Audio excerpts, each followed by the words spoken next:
Hi again, Mark here from talkingbass.net. This lesson is a follow-up to last week's lesson that worked through a simple walking bass line over a basic jazz blues progression. This week I'll be giving you some tips on transposing that line to different keys.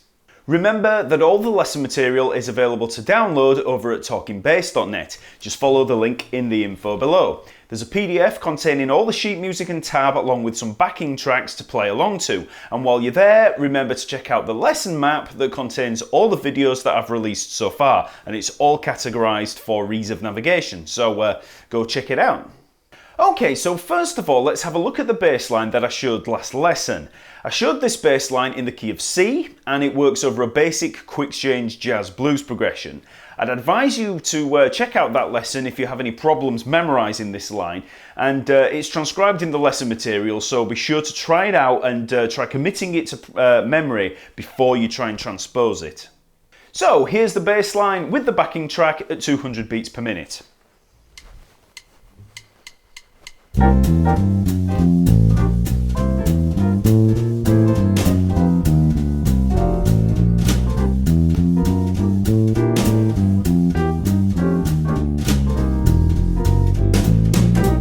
Okay. Now, I mentioned in the last lesson that it's not good enough to just master playing a walking bass line in one key. You need to have the freedom to play in all keys, and it also pays to understand how you can transpose a pre-composed line like this one to other keys as well. So the key to moving keys with a long line of notes like this is to do exactly what we did in the last lesson, and that's break it up into smaller fragments. You want to break it down into its component parts, maybe a chord at a time, transpose those smaller fragments, to the new key, and then just reassemble it, building it up one fragment at a time until we end up with the whole bass line. If you were dealing with a very short bass line of maybe 1 or 2 bars, then it's easy to just move everything up to the next key, all in one move. But walking bass lines and longer things like solos and classical pieces, they're much tougher to digest in one go, so we have to cut them up and assemble them piece by piece. So first of all, let's try a simple transposition up a whole step. So we're going to move from C up to D. So all we have to do is move the whole line up 2 frets. And with lines like this, for most of you, the best way to transpose it will be by fretboard pattern. You could also try doing it by note, but if you're not very good with knowing your intervals by note name, then fretboard patterns are going to be it's going to be a much quicker method. So let's have a look at our first fragment, and this line is going to be over the C7. Okay, so it's the first bar. So we've got the notes C, E, G, G flat, and then to F. Okay, so that's the line that we're going to be moving up. So all we have to do is move that whole pattern up 2 frets, up to the D. So we start on the D, so we've got D, F sharp, A flat, G. So all we take is that fingering pattern there, that little picture, that fretboard pattern, and just move the whole thing up. And I'm sure that most of you probably see this as a fingering pattern. You're using your second finger on the A string, then first finger on the D string, fourth finger, third finger. It's very easy when you see it as a fingering pattern in that way. So that's the first line, transposed up to D. One thing that can really help in transposing lines like this is having a good knowledge of chord tones. If you know that the line is root, third, fifth, and then a chromatic passing note down to the next root, it can make things a lot easier because you're relating what you see in the line to patterns that you've already memorized, in your mental toolbox. Also, more importantly, you can take these fragments and then use them in your own lines much more easily. Instead of it being some kind of abstract fretboard pattern, it becomes a functional formula that you can use over a variety of different settings. So I'd strongly advise you to work through the basic principles of chord construction, and there's loads of lessons over at talkingbass.net and on my YouTube channel dealing with chord construction. So if you go to talkingbass.net, just check out in the lesson map, just check out the Music Theory for Bass series of lessons, and everything's in there. So, on to the next line. So, back in the original key, we had the following line. Okay, so that's a line over F7, so this is the second bar of the line. And we've got the F, A, B flat, B natural, C. Okay? So, all we need to do with that line, just as before, is take it up 2 frets, up to the G. So this is over a G7. So we have, okay, so now we have G, B, C, C sharp, D. Okay, so we've moved up to the 5th fret of the D string, then we drop down to the 2nd fret of the A string, and then play up through the frets 2, 3, 4, 5. So we're back at the D, okay? So that's the new line. Original line, new line. Now, as you can see, with this line, we had the open A string to contend with, and this can throw people off a little when they first try doing this. Because the original line looks a certain way with the open string and then the 3 fretted notes, when we move it to a different position, it looks different. You know, we have 4 fretted notes in a line. It's not too bad with a simple line like this, but if that line moved around a little, it could be more confusing. So this is one of the main reasons a lot of bass players like to avoid open strings. Open strings can be confusing when you're transposing a line. So now we can put those 2 lines together, which gives us the following. Okay, so in the original key of C, and now in D. Okay?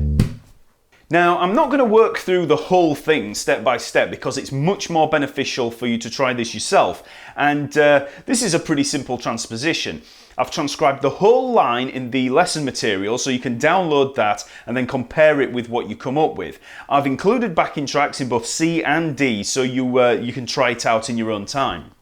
So that was a pretty easy transposition up a whole step because we were just moving the tonic up on the same string.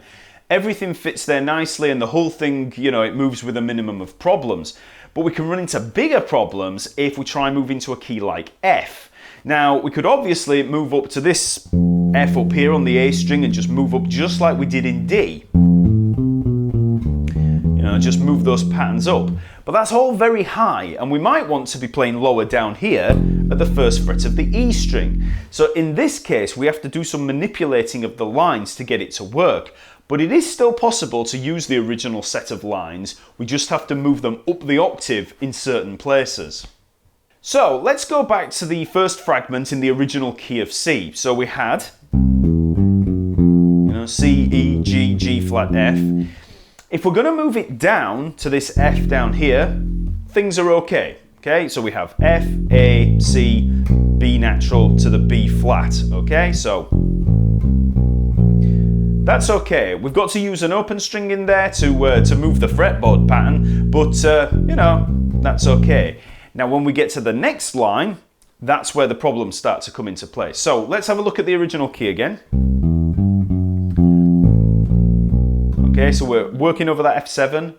We drop down to the 3rd of the chord and then come up. Now, let's go into the key of F. Once we get to the B flat there, which is the next chord, we've got to drop down to the 3rd. And we can't do it, not on a 4-string bass anyway. So we've got a problem. So what we can do is just take the remaining notes of that line, you know, in the original line, and take them up the octave when we transpose it. So the notes should be B flat, then we've got the 3rd, D, and then we just move up chromatically, E flat, E, F. Okay, so that line, the open D, E flat, E to the F, that would have been, you know, below, so we would be down at the D, you know, below the open E, and then we would have come up there. Okay, so all we've done is taken that line that would have been down the octave and brought it up the octave. And here, presto, the whole thing works. So now, if we put those 2 lines together, we have. Okay, so that's the same line that we had in C, but that second line has been moved up an octave. So we've had to modify that line somewhat, but this is great practice at working on these individual fragments. One of the most important aspects of learning a line like this is understanding how we can take those individual fragments that move from one chord to the next and incorporate them into our own walking bass line vocabulary. That first line works over a dominant 7 chord, moving up to the next chord a perfect fourth higher. So the thing to look at is the root movement. So C7 to F7 or C to F. So that could be used over F to B flat or G to C, anything like that. And that movement of upper perfect fourth is really, really common. So, you know, so that's C, that line there, C, E, G, G flat, F. We could use that over a D7 to a G7, A flat 7 to D flat 7. You know, anything that moves up a perfect fourth, okay?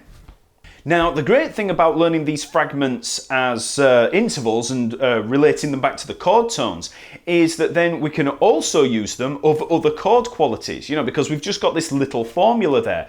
So if we take that first fragment again, if we relate that back to the chord tones of C7, we have the root note, major third, perfect fifth, and then that chromatic passing note, you know, moving on to the next root note. So 1, 3, 5, flat 5, okay? So if we were to move that and, well, if we were to play it still on a C, but we played over a C major 7 instead of a C7, we could actually still play the same line. C, E, G, G flat, F, because we're using root, third, fifth.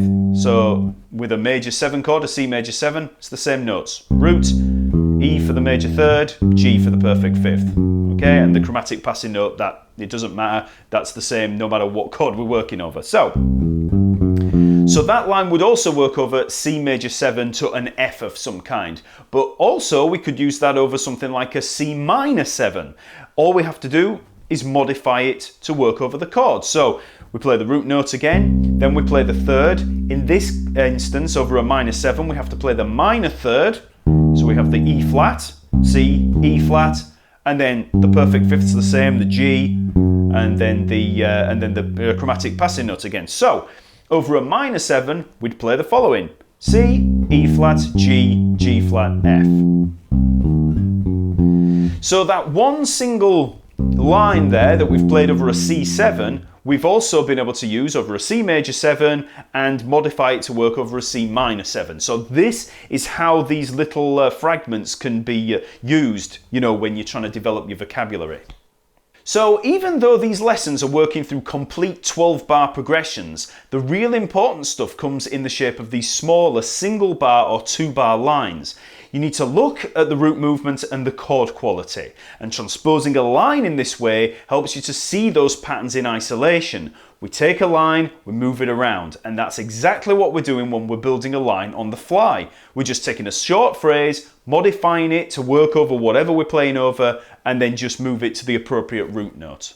So let's just continue with a few more bars of this line. So if we go back to the original line in C and have a look at the next couple of bars, we're working over the C7 and we've got the following line.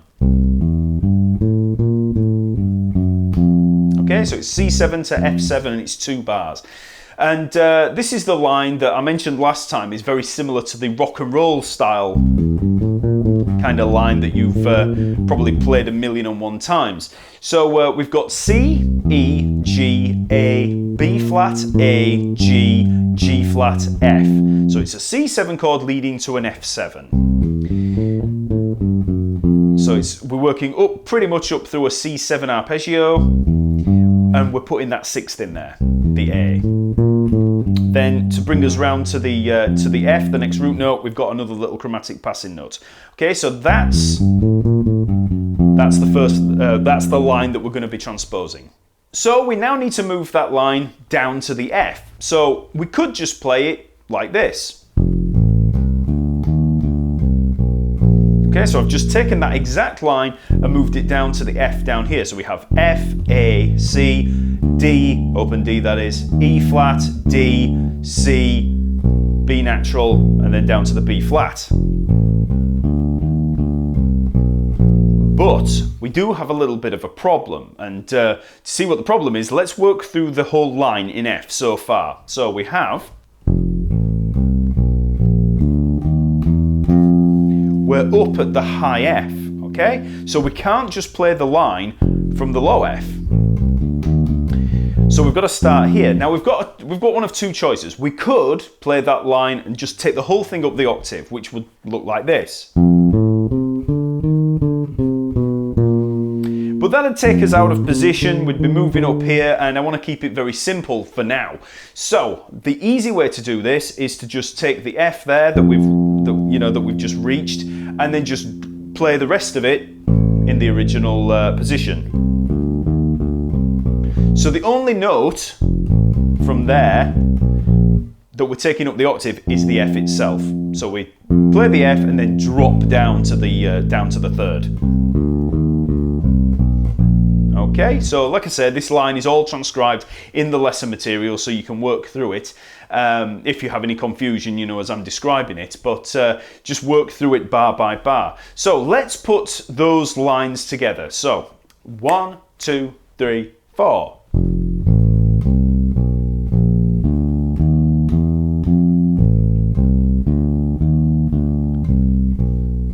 Okay, so that's the line so far. So that bass line is working out great, and we've got the added bonus of trying out some new little variations on the original phrases. So instead of working through the whole thing bar by bar, I'll once again leave you to work through it yourself and come up with your own transposition. If you need some help, then just check out the lesson material where I've transcribed an entire bass line in F for you. Then try different keys, and the upside to learning this new fingering in F is that if you transpose to any other keys that might be starting on the E string, like G, A flat, anything like that, we've already got a fingering worked out. So we've got the bass line in C. That bass line works great for if we're going to be starting on the A string. You learn it in F. It's great for starting on the E string. If you need some extra inspiration, as I've mentioned before, I've got a whole set of blues practice tracks available over at talkingbass.net. They're in a variety of styles and in every one of the 12 keys. There's also different variations on the jazz blues progression, which I'll be addressing in some of the upcoming lessons. So check those out. Okay, I'll see you later.